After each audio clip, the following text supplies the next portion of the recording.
The Johnny Rock Show. Rockin' 101, The Rock Station. Tell me I'm dreaming. See? Of course, the iconic Dreams from one of the biggest albums in music history, Fleetwood Mac's Rumors. And our guest, author Alan Light. Don't Stop, Why We Still Love Fleetwood Mac's Rumors. Good morning, Alan. How are you? Good morning, Johnny. Glad to be here. Well, it's good to have you. I don't know if you remember me, but we've met in the flesh. I was at the Rock and Roll Hall of Fame induction the year that, what was it? Oh, you were broadcasting. Oh, yes. Bon Jovi thanked you in his speech. Oh, wait, he thanked me. No. There you go. There you That's go. the one. I knew it was one. You were there with your old buddy from MTV. Anyways, congratulations on the book. There's been so many things written about Fleetwood Mac, but this actually does a different kind of deep dive. Tell us about it. Well, what was really striking to me, I noticed a couple of years ago when my son was in high school that all of his friends, everybody seemed to know Rumors. These kids they didn't know Hotel California, they didn't know Born to Run, but they all knew Rumors. They all had some relationship to it. And I started looking into, what is it that young people still gravitate to this one classic rock album, pushing 50 years old, and see that it was the biggest selling rock record of 2024, of anything old or new, that it was the most streamed record on Spotify from the 20th century, more than any Beatles record, more than Nirvana, more than whatever you might think. And I got interested in looking at how does this album continue to live in the world now, not just the making of, not just the history, but what is it that makes a record like this so timeless and still interesting and relevant and resonant for young people in a different way than any of its other peers or contemporaries.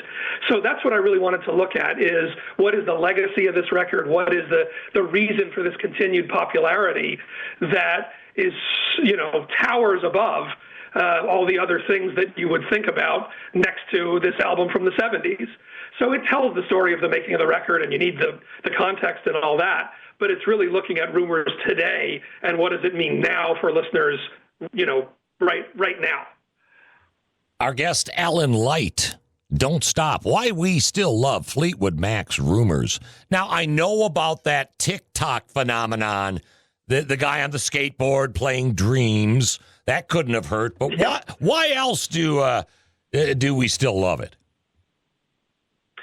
Well, I think there's a lot of things that make it, something that is much easier for young listeners to connect to. The fact that there are 3 lead singers and songwriters, and that it keeps changing voice and sound and perspective. I think for young people who didn't necessarily grow up listening to albums, it almost feels more like a playlist. It's constantly changing. It has all this variety. It represents these different perspectives and points of view. 2 of those lead singers are women at a time in the world where we know the biggest, whether it's Taylor Swift, Sabrina Carpenter, Billie Eilish, Beyonce, women really are the dominant voice in pop music. For a world that's more gender aware, multicultural aware, I think they react to that.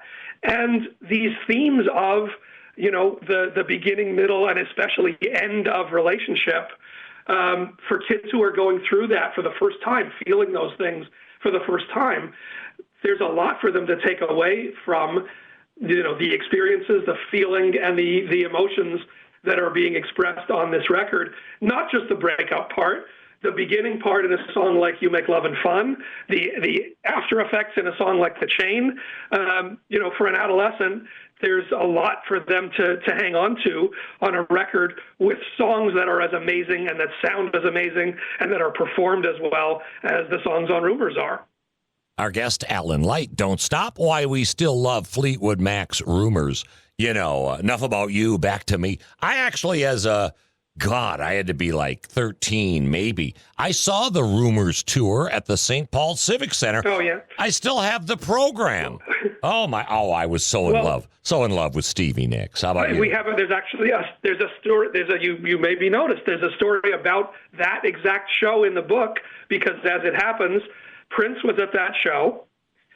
That same one, and Bobby Z, Prince's drummer, talks about how seeing Fleetwood Mac at the peak of the world on the Rumors tour was what really started him thinking about having women in the band and what it does for the look and feel and appeal and everything around a rock band if there are men and women playing together. Bobby says that whole idea for Prince came out of that very show that you were at, that on the drive home he was sort of thinking and talking about that, and it really changed a lot of direction for where Prince's career went. And then, of course, also then a friendship that Prince and Stevie Nicks developed. I don't know. Maybe you were the guy responsible for that night somehow. I don't know. Yes. Yeah, you gotta have me responsible for Stand Back. Well, Bobby Z. Bobby Z, Minnesota music legend, he was just on the show a couple of weeks ago talking about the Purple Rain musical here. So, yeah. Right. Man. So it's you put yourself in the middle of history, Johnny. That's what you do. Oh, checks in the mail. All right. Author Alan Light, Don't Stop, Why We Still Love Fleetwood Mac's Rumors. Get it where you get your Fleetwood Mac books. Perfect gift for that classic rock fan in your holiday list. Well, have a great holiday and come back soon to the Johnny Rock Show.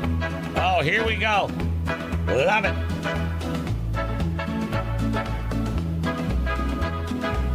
I know there's nothing to say. Someone has taken my place. When times go bad, when times go rough, won't you lay me down in tall grass and let me do my stuff? I know I got nothing on you. I know there's nothing to do. When times go bad and you can't get enough, won't you lay me down in the tallow grass and let me do my stuff? Do it.